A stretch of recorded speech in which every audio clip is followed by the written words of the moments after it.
A lo largo de mis 40 años como inversor profesional he tenido la suerte de poder seguir a referentes que saben infinitamente más que yo, y en mi caso yo tengo dos ídolos, están en pantalla, Ray Dalio y Warren Buffett. Cada uno con su estilo, uno macro, el otro value investing. De cualquier manera, dos referentes que han conseguido la excelencia en su estilo y que han batido sistemáticamente y durante muchísimo tiempo el retorno que ofrecían los índices tradicionales. Me acabo de terminar de leer uno de los informes que ha presentado Ray Dalio con una advertencia: el sistema está en su fase final y tu cartera podría no estar preparada. Cuando he terminado de leerlo he pensado, merece la pena hacer un vídeo y transmitir todo esto que acabo de leer a aquellos que me seguís. Entre otras cosas, cuando estaba leyendo apuntaba algunas frases y una de ellas era: si crees que lo peor que puede pasar en bolsa es una corrección del 20%, te estás quedando muy corto. Ray Dalio acaba de recordar algo que casi nadie quiere escuchar, que durante los últimos 500 años, cuando el sistema entra en su fase final, no cae un mercado, cae el orden entero. Y cuando eso ocurre, la riqueza financiera desaparece mucho más rápido de lo que la gente le gustaría imaginar.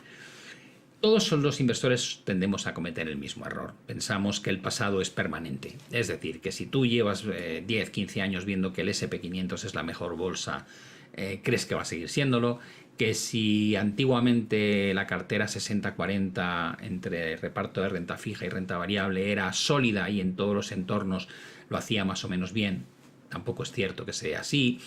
Que cuando has visto que todas las crisis últimas se han recuperado muy rápidamente, das por hecho que esa recuperación va a estar presente en el futuro, y no siempre pasa. Y Ray Dalio creo que hace un ejercicio demoledor que explica muy bien este tipo de creencias que tenemos a guardar en nuestra mente y que no son ciertas. Dice: piensa que si a principios de 1900 hubieses invertido en las 10 grandes potencias del mundo, 7 habrían destruido prácticamente toda tu riqueza en algún momento del siglo. 7 de 10.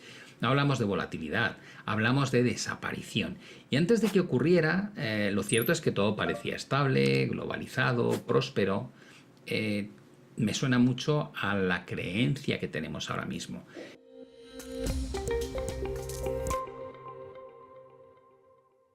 En este vídeo el objetivo es hablar de esto que veis. Evidentemente yo lo tengo aquí parodiado. Ray Dalio diciendo: el sistema está en su fase final. Es cierto que lo ha dicho. Y Warren Buffett contestando: ¿por qué crees que tengo más de 350.000 millones en liquidez? También es cierto. Es decir, que todo lo que veis en pantalla es totalmente verídico. Así que la pregunta del millón es: ¿qué vamos a ver en este vídeo? Lo primero, ¿por qué deberías escuchar a estos dos maestros de la inversión? Muchos jóvenes tienden a criticar por el hecho de llevar unos pocos años invirtiendo, en lugar de tomar como referencia a personas que llevan batiendo al mercado desde hace décadas. Por otro lado, ¿cuál es el error que solemos cometer casi todos los inversores? Entender que muchas veces el problema no viene de la bolsa, que viene de la deuda. Y que hay algunos datos que cuando los vemos en pantalla nos hacen pensar, pero si no los vemos en pantalla no somos conscientes de ellos. Espero sorprenderos con varios de esos gráficos. Y por último, saber o tener una opinión sobre si estamos o no en la fase final de este ciclo, y de ser así, cómo podemos hacer para proteger nuestro patrimonio. Así que vamos con este texto, vamos a hablar de todas estas cosas y argumentar el por qué pienso lo que pienso. En primer lugar, la importancia de por qué escuchar a alguien como Ray Dalio. Bueno, Ray Dalio no se trata de un tertuliano de redes sociales.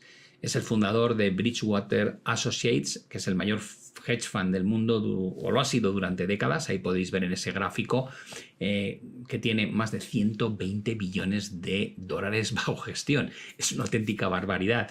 Los inversores no depositan el dinero en alguien que es malo. Evidentemente, para tener tantos activos bajo gestión y ser el fondo de referencia, tienes que ser excelente en la forma en la que gestionas. Por tanto, hablamos de alguien que lleva décadas en el mundo de la gestión, ha tenido la opción de vivir situaciones muy complejas como el crash del 87, la burbuja.com, la crisis del 2008 o múltiples ciclos monetarios. Son más de 50 años estudiando ciclos largos tanto de deuda como de poder, Y cuando alguien con esa experiencia te habla de la fase final, no está hablando de una simple recesión, habla de cambios de orden mundial. Y por eso conviene escucharlo. El otro candidato a darnos lecciones, en mi opinión, es Warren Buffett. Y también aquí podemos preguntarnos por qué hay que escuchar a este individuo. Bueno, porque no es un gestor más, es el inversor que ha conseguido una de las mayores rentabilidades compuestas de la historia durante 6 décadas consecutivas. Desde 1965, Berkshire Hathaway ha multiplicado el capital de sus accionistas a un ritmo muy superior al S&P 500. Mirad en pantalla el retorno del S&P 500 y el retorno del fondo de Warren Buffett. No hablamos de una década afortunada o brillante, hablamos de más de 50 años batiendo el mercado. Ha sobrevivido a la inflación de los años 70, al crash del 87, a la burbuja tecnológica, a la crisis financiera del 2008, a la pandemia. Cuando alguien con ese historial decide elevar el nivel de liquidez a cotas históricas, no es casualidad. Es posible que se equivoque, como todos, pero ignorarlo no parece que sea excesivamente prudente. Lo siguiente que tenemos que tener en cuenta es que mientras muchos inversores lo que hacen es perseguir el momento o la inercia del mercado, independientemente de los múltiplos que haya, Warren Buffett está haciendo lo contrario.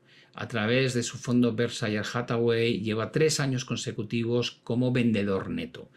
En ese periodo ha reducido la exposición a la bolsa en unos 184.000 millones de dólares. No es un movimiento aislado, es una estrategia prolongada. Si queremos hablar de cifras que realmente impresionan, Berkshire Hathaway cerró el trimestre con más de 382.000 millones de dólares en efectivo o invertidos en letras del tesoro, en deuda americana de muy corto plazo. Es lo que llamamos en efecto estar en liquidez efectiva. El balance total ronda 1,1 billones de dólares. Eso significa que aproximadamente tiene entre un 35 y un 37% de todos sus activos sin invertir en liquidez o equivalentes. Más de un tercio del imperio de Warren Buffett está en caja. Es una proporción extraordinariamente alta para este fondo, con lo cual nos está mandando un mensaje muy evidente.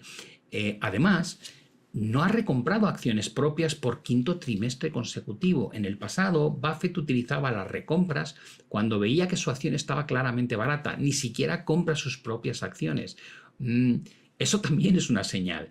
Al final, no significa que vaya a haber un crash inmediato. Pero cuando Dalio habla de fase tardía del ciclo y Buffett acumula liquidez récord y deja de recomprar acciones, y no participan de la euforia inversora, sino que son prudentes, pues algo te están diciendo.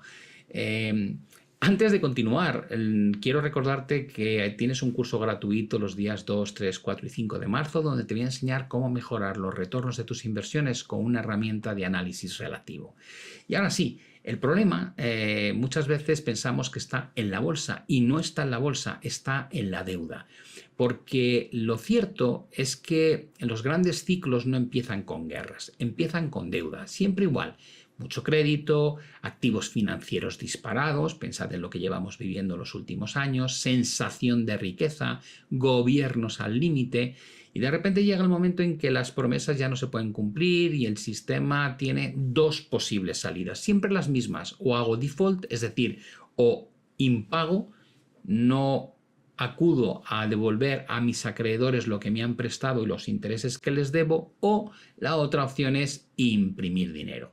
La deuda en Estados Unidos, como veis, supera los 38 billones y crece a un ritmo sin parangón, pero es que esto no es más que el reflejo de lo que ocurre a nivel global. El gráfico de aquí arriba, veis que la deuda en el mundo ya alcanza niveles cercanos a los 340 trillones de dólares, billones europeos, y representa, incluso a pesar del crecimiento reciente de las economías, más de un 320% en términos de PIB. Son cantidades brutales. Y como veis, la tendencia en general que llevamos registrando este endeudamiento no depende de los ciclos. No es algo puntual que hayamos utilizado para combatir una pandemia o una crisis, una recesión, sino que la hemos convertido, y lo veis muy bien en los gráficos, en algo endémico en el sistema. Cuando tenemos una deuda tan grande, hablábamos antes de que una de las soluciones es el default, que nadie la quiere aceptar, es lo que hizo Grecia, o imprimir dinero. Y eso nos lleva a lo que llamamos la M2, que es el crecimiento de la masa monetaria. En este ejemplo estamos viendo solo el crecimiento de esa masa monetaria en Estados Unidos. Como podéis observar, para luchar contra el efecto de la pandemia, la apertura de liquidez fue histórica. En año y medio creamos más del 20% de todos los dólares en circulación que existen, y aunque luego se drenó algo de esa liquidez a partir del año 2022, ya estamos otra vez marcando nuevos máximos. Por tanto, la tendencia es imparable.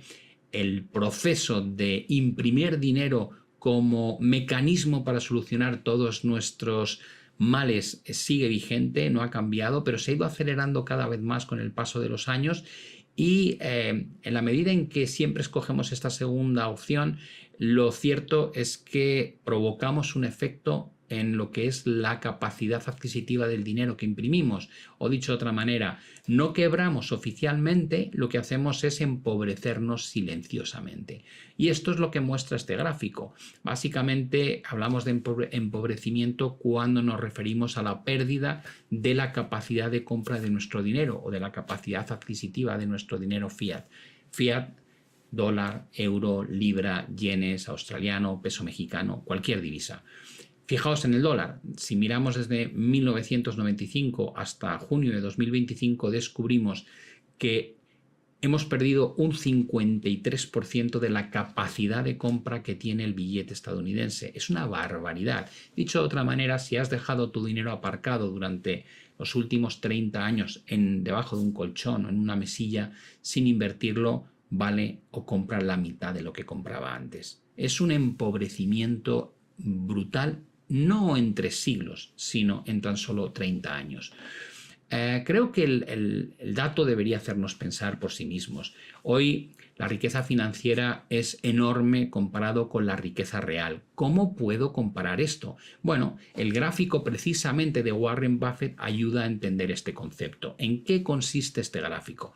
Lo que estamos diciendo es que medimos cuánto capitaliza el mercado financiero, en este caso la bolsa americana, respecto a cómo de grande es la economía estadounidense. Tiene que haber una relación entre ambos. El GDP o PIB mide el tamaño de la economía, la capitalización del mercado bursátil lo que me dice es cuánto vale en términos de dólares la suma de todas las acciones que componen la bolsa.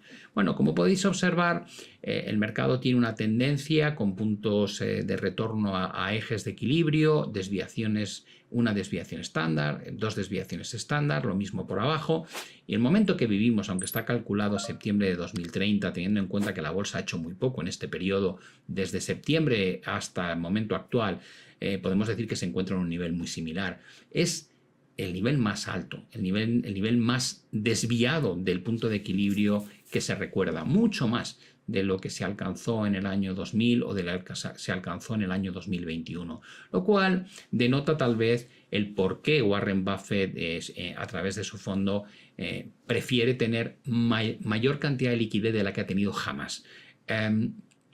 Esto ya es una idea de la riqueza financiera expresada en bolsa respecto a la riqueza real expresada en PIB. Pero hay más cosas, no solamente la bolsa. Podríamos hablar de otros activos financieros que también expresan riqueza financiera, como pueden ser bonos, depósitos, fondos, etc. Si todos intentásemos convertir esa riqueza en bienes reales al mismo tiempo, sería como una crisis de liquidez mundial. ¿Por qué? Porque no hay suficiente riqueza tangible para respaldar todas las promesas financieras que hemos creado. Y ese es el corazón de lo que llamamos el gran ciclo. Cuando tenemos la sensación de que el efectivo deja de ser